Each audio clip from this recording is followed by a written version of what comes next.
تفہیم القرآن سید ابوالعلا مودودی، سورہ آل عمران آیات 100 تا 109۔ اعوذ باللہ من الشیطان الرجیم، بسم اللہ الرحمن الرحیم۔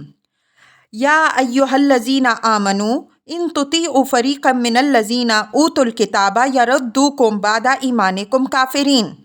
ترجمہ: اے لوگوں جو ایمان لائے ہو، اگر تم نے ان اہل کتاب میں سے ایک گروہ کی بات مانی تو یہ تمہیں ایمان سے پھر کفر کی طرف پھیر لے جائیں گے۔ وَكَيْفَ تَكْفُرُونَ وَأَنْتُمْ تُتْلَىٰ عَلَيْكُمْ آيَاتُ اللَّهِ وَفِيكُمْ رَسُولُهُ۔ ترجمہ: تمہارے لیے کفر کی طرف جانے کا اب کیا موقع باقی ہے جب کہ تم کو اللہ کی آیات سنائی جا رہی ہیں اور تمہارے درمیان اس کا رسول صلی اللہ علیہ وسلم موجود ہے۔ وَمَن يَعْتَصِم بِاللَّهِ فَقَدْ هُدِيَ إِلَىٰ صِرَاطٍ مُّسْتَقِيمٍ۔ ترجمہ: جو اللہ کا دامن مضبوطی کے ساتھ تھامے گا وہ ضرور راہ راست پالے گا۔ یا ایہا الذین آمنوا اتقوا اللہ حق تقاتہ۔ ترجمہ: اے لوگوں جو ایمان لائے ہو، اللہ سے ڈرو جیسا کہ اس سے ڈرنے کا حق ہے۔ وَلَا تَمُوتُنَّ إِلَّا وَأَنْتُمْ مُسْلِمُونَ۔ ترجمہ: تم کو موت نہ آئے مگر اس حال میں کہ تم مسلم ہو۔ تفصیل: یعنی مرتے دم تک اللہ کی فرما برداری اور وفاداری پر قائم رہو۔ وَاعْتَصِمُوا بِحَبْلِ اللَّهِ جَمِيعًا۔ ترجمہ: سب مل کر اللہ کی رسی کو مضبوط پکڑ لو۔ تفسیر: اللہ کی رسی سے مراد اس کا دین ہے اور اس کو رسی سے اس لیے تعبیر کیا گیا ہے کہ یہی وہ رشتہ ہے جو ایک طرف اہل ایمان کا تعلق اللہ سے قائم کرتا ہے اور دوسری طرف تمام ایمان لانے والوں کو باہم ملا کر ایک جماعت بناتا ہے۔ اسی رسی کو مضبوط پکڑنے کا مطلب یہ ہے کہ مسلمانوں کی نگاہ میں اصل اہمیت دین کی ہو، اسی سے ان کو دلچسپی ہو، اسی کی اقامت میں وہ کوشاں رہیں اور اسی کی خدمت کے لیے آپس میں تعاون کرتے رہیں۔ جہاں دین کی اساسی تعلیمات اور اس کی اقامت کے نصب العین سے مسلمان ہٹے اور ان کی توجہات اور دلچسپیاں جزیات اور فروع کی طرف منعکس ہوئیں، پھر ان میں لازماً وہی تفرقہ و اختلاف رونما ہو جائے گا جو اس سے پہلے انبیاء علیہم السلام کی امتوں کو ان کے اصل مقصد حیات سے منحرف کر کے دنیا اور آخرت کی رسوائیوں میں مبتلا کر چکا ہے۔ وَلَا تَفَرَّقُوا۔ ترجمہ: اور تفرقے میں نہ پڑو۔ وَاذْكُرُوا نِعْمَتَ اللَّهِ عَلَيْكُمْ إِذْ كُنْتُمْ أَعْدَاءً فَأَلَّفَ بَيْنَ قُلُوبِكُمْ فَأَصْبَحْتُمْ بِنِعْمَتِهِ إِخْوَانًا۔ ترجمہ: اللہ کے اس احسان کو یاد رکھو جو اس نے تم پر کیا، تم ایک دوسرے کے دشمن تھے، اس نے تمہارے دل جوڑ دیے اور اس کے فضل سے تم بھائی بھائی بن گئے۔ وَكُنْتُمْ عَلَىٰ شَفَا حُفْرَةٍ مِّنَ النَّارِ فَأَنْقَذَكُم مِّنْهَا۔ ترجمہ: تم آگ سے بھرے ہوئے گڑھے کے کنارے پر کھڑے تھے، اللہ نے تم کو اس سے بچا لیا۔ تفسیر: یہ اشارہ ہے اس حالت کی طرف جس میں اسلام سے پہلے اہل عرب مبتلا تھے۔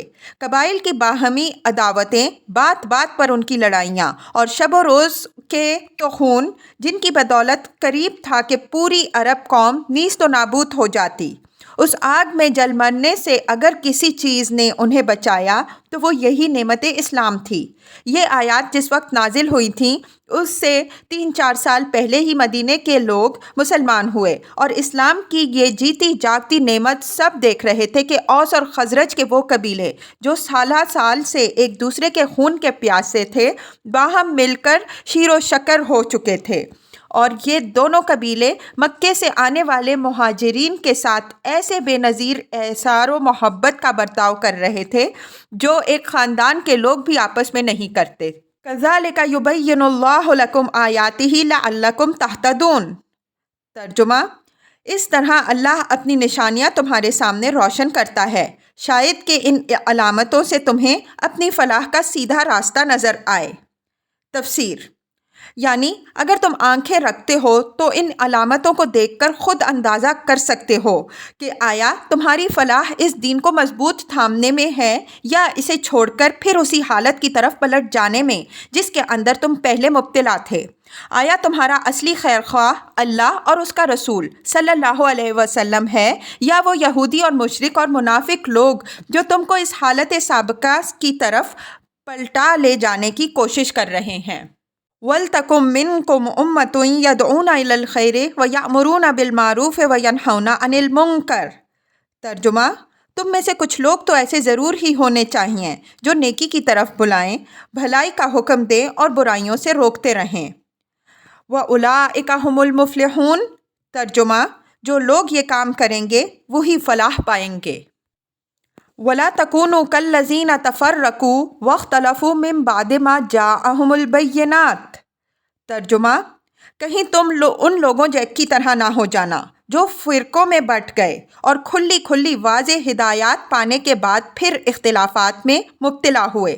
تفسیر: یہ اشارہ ان امتوں کی طرف ہے جنہوں نے خدا کے پیغمبروں سے دین حق کی صاف اور سیدھی تعلیمات پائیں، مگر کچھ مدت گزر جانے کے بعد اساس دین کو چھوڑ دیا اور غیر متعلق ضمنی و فروعی مسائل کی بنیاد پر الگ الگ فرقے بنانے شروع کر دیے، پھر فضول اور لایعنی باتوں پر جھگڑنے میں ایسے مشغول ہوئے کہ نہ انہیں اس کام کا ہوش رہا جو اللہ نے ان کے سپرد کیا تھا اور نہ عقیدہ و اخلاق کے ان بنیادی اصولوں سے کوئی دلچسپی رہی جن پر در حقیقت انسان کی فلاح و سعادت کا مدار ہے۔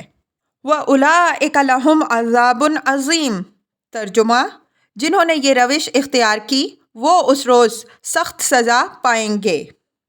یوم تبیض وجوہ وتسود وجوہ۔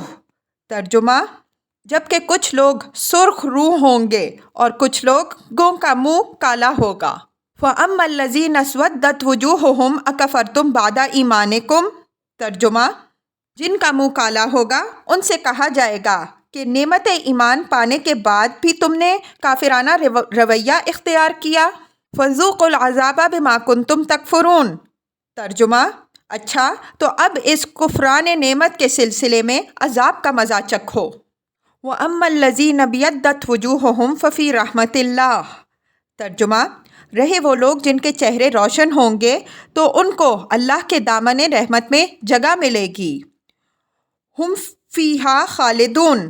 ترجمہ: اور ہمیشہ وہ اسی حالت میں رہیں گے۔ تلک آیات اللہ نتلوہا علیک بالحق۔ ترجمہ: یہ اللہ کے ارشادات ہیں جو ہم تمہیں ٹھیک ٹھیک سنا رہے ہیں۔ وَمَا اللَّهُ يُرِيدُ ظُلْمًا لِلْعَالَمِينَ۔ ترجمہ: کیونکہ اللہ دنیا والوں پر ظلم کرنے کا کوئی ارادہ نہیں رکھتا۔ تفسیر: یعنی چونکہ اللہ دنیا والوں پر ظلم کرنا نہیں چاہتا اس لیے وہ ان کو سیدھا راستہ بھی بتا رہا ہے اور اس بات سے بھی انہیں قبل از وقت آگاہ کیے دیتا ہے کہ آخر کار وہ کن امور پر ان سے باز پرس کرنے والا ہے۔ اس کے بعد جو لوگ کجروی اختیار کریں اور اپنے غلط طرز عمل سے باز نہ آئیں وہ اپنے اوپر آپ ظلم کریں گے۔ وَلِلَّهِ مَا فِي السَّمَاوَاتِ وَمَا فِي الْأَرْضِ۔ ترجمہ: زمین و آسمان کی ساری چیزوں کا مالک اللہ ہے۔ وَإِلَى اللَّهِ تُرْجَعُ الْأُمُورُ۔ ترجمہ: اور سارے معاملات اللہ ہی کے حضور پیش ہوتے ہیں۔